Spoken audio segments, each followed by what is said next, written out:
On a warm morning in the late spring of the year 325, somewhere between the 20th of May and the 3rd week of June, the bishops of the Christian world walked together through the gates of an imperial palace on the shore of Lake Ascanios in the small Bithynian city of Nicaea.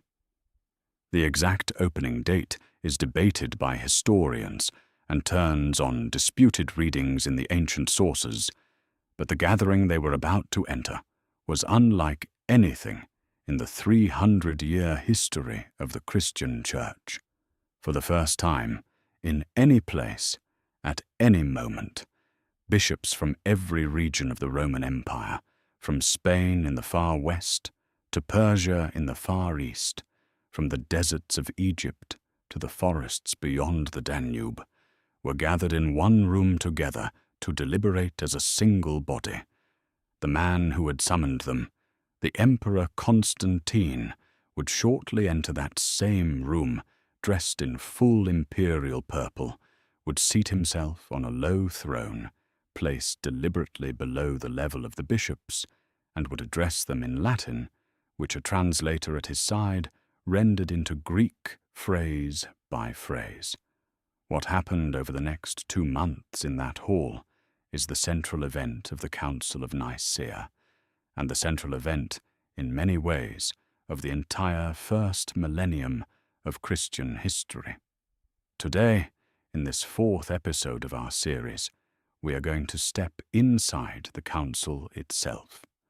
We are going to ask who actually arrived at Nicaea, what they actually debated in their sessions, how the votes were actually taken on the floor, and what was actually written into the final document.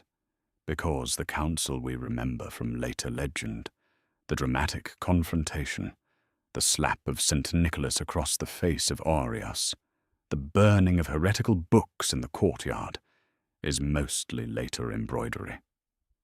The real council was stranger, slower, more political, more administrative, and in the end more theologically decisive than the legend ever captured. How many bishops actually came to Nicaea? The ancient sources give different numbers, and the discrepancy itself tells us something about the council's atmosphere.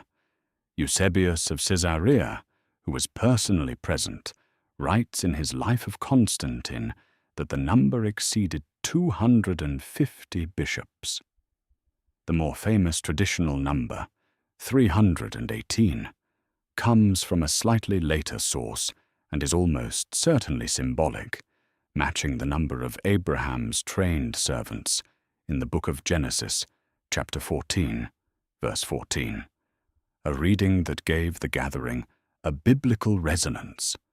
The historian Athanasius, also present as a young deacon, gives roughly the same figure in his later writings. Modern historians, working from the surviving signature lists that have come down to us in various manuscript traditions, estimate the real attendance at somewhere between 250 and 300 bishops, accompanied by perhaps 1,000 or more presbyters, deacons, and assistants in their entourages. The overwhelming majority of bishops came from the eastern half of the empire. Only about 5 or 6 bishops attended from the Latin West, including the venerable Homoousios of Cordoba in Spain, who was Constantine's chief ecclesiastical advisor, and 2 presbyters representing the elderly Bishop Sylvester of Rome, who could not make the long journey east.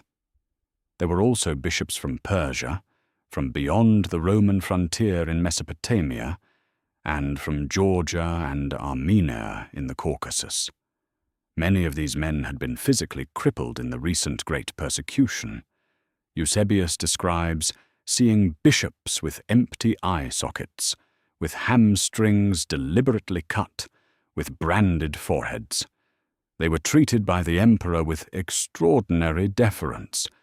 He kissed their scars, the sources tell us, before the sessions even began. The setting itself mattered enormously, and Constantine chose it deliberately.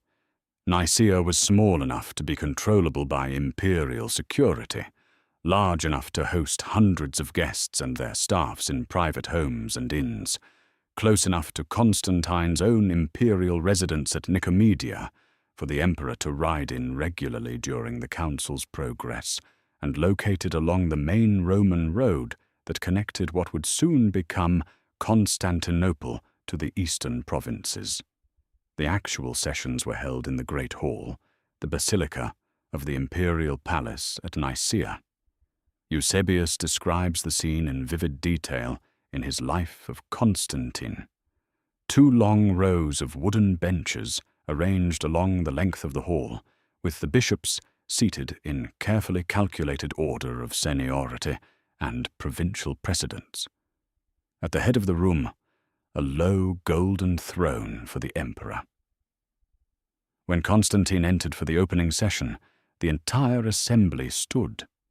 He was tall, the sources agree, with a dignified bearing, dressed in a deep purple imperial robe, embroidered with gold thread that caught the light. But he carried himself, Eusebius emphasizes again and again, with extraordinary humility. He waited for permission from the senior bishops before sitting down. He spoke briefly, in Latin, urging the assembly to peace and unity, and reminding them that division within the church was, in his view, worse than war itself. And then he withdrew to the side of the hall and let the bishops do their work without imperial interference. The first business of the council was not, as the legend often presents, the Arian controversy. It was a long series of disciplinary and pastoral matters that had been festering across the Eastern Church for years, and that the gathered bishops were eager to resolve while they had each other in one room. The dating of Easter, which different provinces calculated differently. The lingering schism of Meletius in Egypt, with its parallel hierarchy. The painful question of whether bishops who had handed over scriptures during the persecution, the so-called traditores, could be readmitted to communion. The status of clergy who had married before their ordination. The handling of new converts coming in from heretical groups like the Novatianists and the followers of Paul of Samosata. These were not minor issues. They occupied weeks of the council's time in dedicated working sessions, and the canons that emerged from them, 20 in number in the final document, governed the practical life of the Christian Church for centuries afterward. Easter was fixed on a unified calendar, no longer aligned with the Jewish Passover, but calculated as the first Sunday after the first full moon following the spring equinox. The Meletians were reconciled with conditions, their clergy allowed to function under Alexandrian oversight. The traditores were readmitted under public penance. The marriage discipline was clarified for the Eastern churches. Only after these were settled, perhaps 3 or 4 full weeks into the council, did the assembly finally turn to the question that had brought it together in the first place. The question of Arius. When the Arian question finally came onto the floor of the basilica, the procedure was orderly and almost legal in its formality. The bishops who held to the Arian position were invited to state their case openly before the assembly. The chief spokesman for the Arian side was Eusebius of Nicomedia, the powerful bishop of the imperial capital, the old fellow student of Lucian of Antioch, the man who had given Arius refuge in his house during his exile from Alexandria. He stood up before the bishops and presented a written statement of the Arian theology, intended as a defense. According to Theodoret's later account, drawing on conciliar documents, the statement was so frank, so theologically open in its denial of the Son's full and equal divinity with the Father, that even bishops who had previously been sympathetic to traditional Arian language were openly shocked by it. The written statement was, according to the sources, physically torn up on the floor of the council in protest. Several bishops who had been leaning toward the Arian camp visibly shifted their positions during these sessions, repositioning themselves on the other side of the room. This is one of the most interesting features of the council. The Arian party may have lost the council in part by being too clear about what they actually believed. Arius himself, present in the room, was not permitted to address the assembly directly, because he was only a presbyter, not a bishop, and the right to address the council from the floor belonged to bishops alone. He sat at the side and watched the debate over his theology unfold without him. The bishops then needed to write a creed, a statement that would affirm the Orthodox faith in such precise terms that the Arian position would be excluded from it by definition. The first draft was proposed to the council by Eusebius of Caesarea, the historian, who was no Arian extremist, but who used the more flexible and traditional language familiar in his region of Palestine. His proposed draft was carefully scriptural in its phrasing, mostly composed of phrases drawn directly from the Bible itself. Constantine personally, the sources tell us, found Eusebius's draft acceptable, but it was not enough for the strict Orthodox party, led by Alexander of Alexandria and his young deacon Athanasius. The problem was precisely that purely scriptural language, however venerable, could be read in an Arian sense by those who wished to.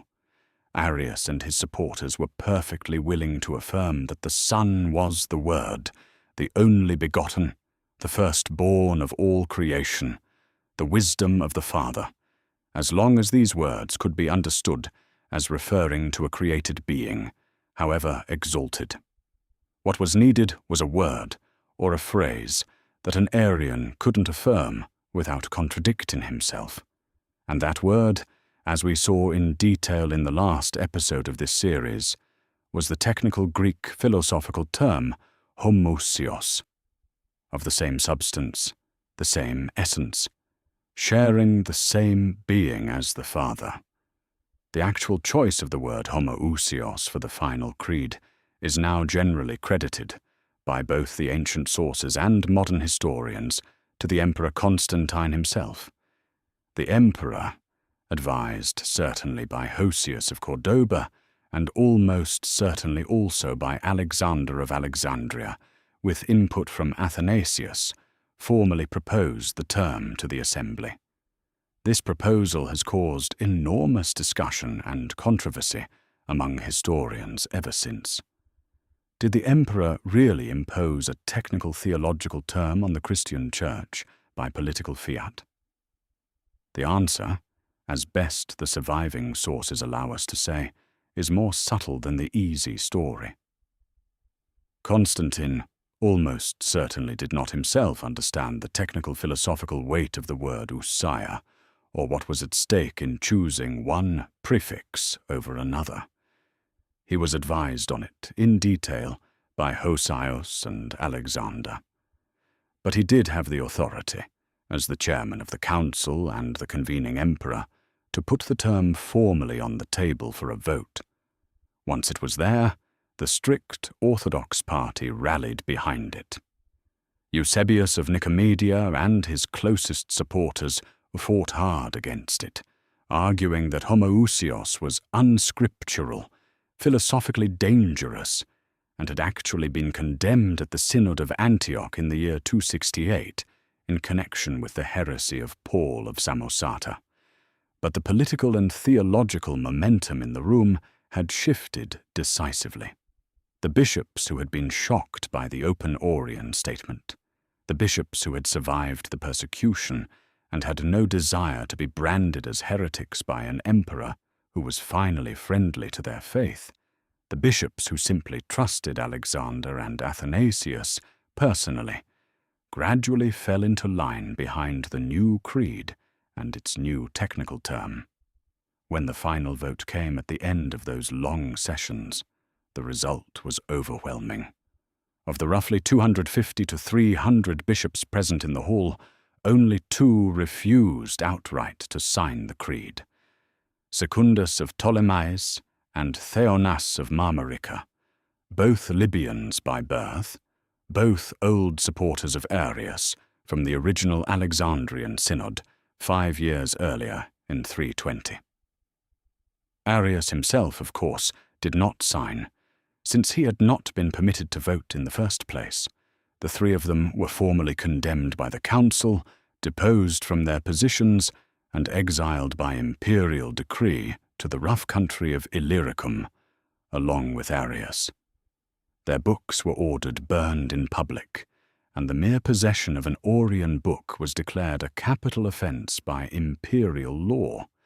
Eusebius of Nicomedia and his closest ally, Theognis of Nicaea, did sign the creed under heavy pressure, but with a quiet internal reservation about the word Homoousios that they had inserted into their own private understanding of the text. Within 3 months of the council, this reservation would be discovered through correspondence intercepted by the Orthodox party, and Eusebius and Theognis would be deposed and exiled as well. The other bishops, even those who privately doubted the wisdom of using the word Homoousios at all, signed their names to the document. The council also formally issued the 20 disciplinary canons, set the date of Easter, addressed the Meletian Schism in Egypt, and then, in early August of the year 325, formally adjourned. Constantine personally hosted a closing banquet for all the bishops in the imperial palace. Eusebius describes it in his Life of Constantine as the most magnificent meal he had ever seen, with imperial guards posted at every door of the dining hall, with sumptuous food and wine served on gold and silver, with the emperor himself moving among the assembled bishops and conversing personally with each of them in turn. Some of the bishops, who only a few weeks earlier had been working in the salt mines as imperial prisoners under earlier emperors, now reclined on couches in the new emperor's dining hall. The contrast was not lost on anyone in the room. The next day, the bishops began their long journeys home, carrying their own copies of the new creed and the canons back to their dioceses across the empire. Aureus and his fellow exiles were escorted to the imperial prison in Nicomedia, and from there into formal exile in Illyricum, the rough mountain country along the Adriatic coast. The council was over. The first ecumenical gathering of the Christian Church had produced a binding creed, condemned a major heresy, set a unified Easter calendar, and adopted a body of canon law. But the controversy itself was not over. Not even close to over.